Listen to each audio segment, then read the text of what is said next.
God of War 2. Disco bônus. Spoilers. Cinemáticas.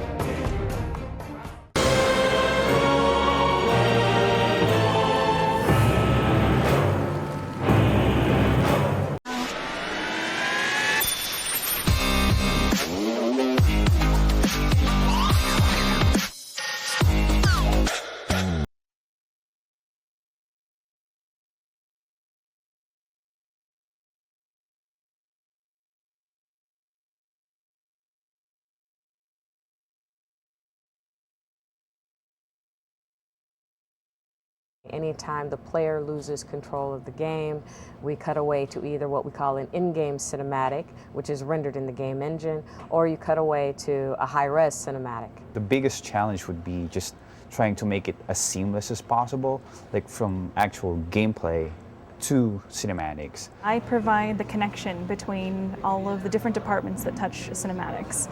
It hasn't changed the end pose, right? Correct. It requires constant emails, phone calls, making sure that everybody's on the same page with the script, any dialogue changes, Corey's new wishes, music, sound effects, the whole 9 yards. We have about 42 cinematics ranging in length between 20 seconds and 3.5 minutes. So getting all of those to the level of a AAA title takes a little bit of coordination. In-game cinematics are the cinematics that are run through the actual game engine. In other words, these cinematics have to use game assets, the same characters, the same environments, the same lighting. Mostly I do in-game cinematics. What I'm going to show you is a cut between combat move to the next gameplay.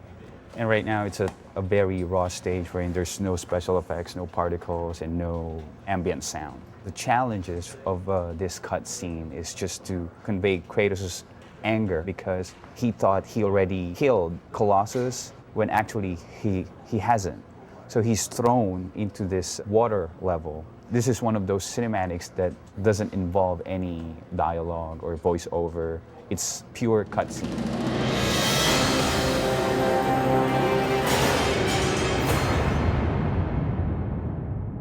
By the way, just for the record, this is how I come to work every day. Each character has these controls by which we can move them. We have a timeline, so basically what we're doing is we're posing the character on certain keyframes, and then when you play it back, you actually get the animation. It's exciting to be doing this. It's the funnest job, it's the best job, and I love it. I don't know, I just love doing it.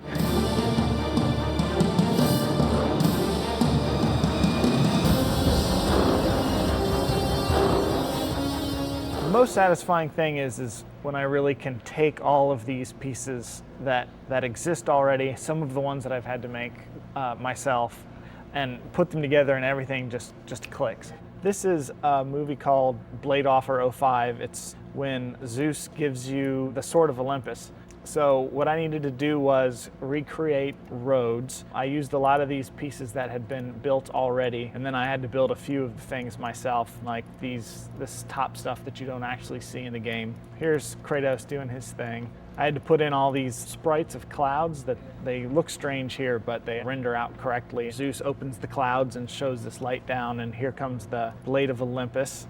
Comes down and there's these dust clouds, and then there's this little crack that pops up. I send all the information over to our dev kit that then builds everything. I offer you the Blade of Olympus.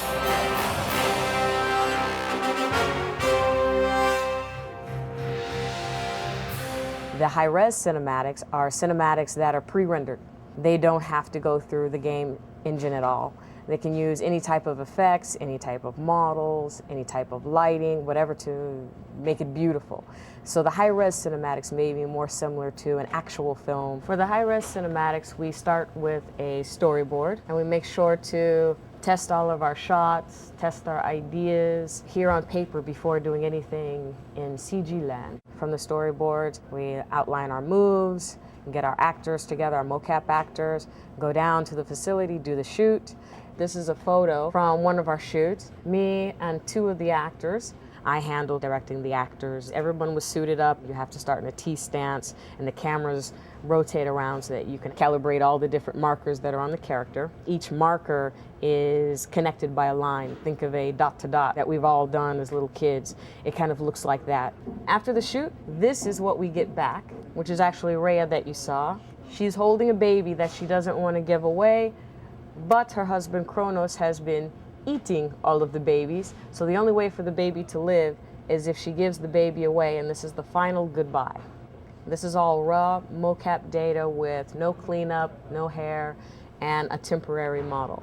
We send the data to an external studio. External studio starts to build the cameras, put the characters in front of the cameras, building shots and timing. And the external studio places that data into a scene with their high-res set and their cameras. They also put it on a model that they've built high-res that's gone through an approval process here. And then on top of that, they're of course building models and environments and textures and lighting. And this is the exciting part. This is what we're just starting to get back now. But when the time came for the last of her children to be eaten, she was unable to bear another such loss, and devised a trick to save the baby Zeus. There are a lot of mistakes, a lot of clipping issues. It's first pass cloth, it's first pass hair. All of the scenes are not rendered, but this is the first renders that we've seen. Now, over the course of the next few weeks, we will spend our time giving revisions back to the external studio so that everything can be brought to final. It's going to be great once it all comes together.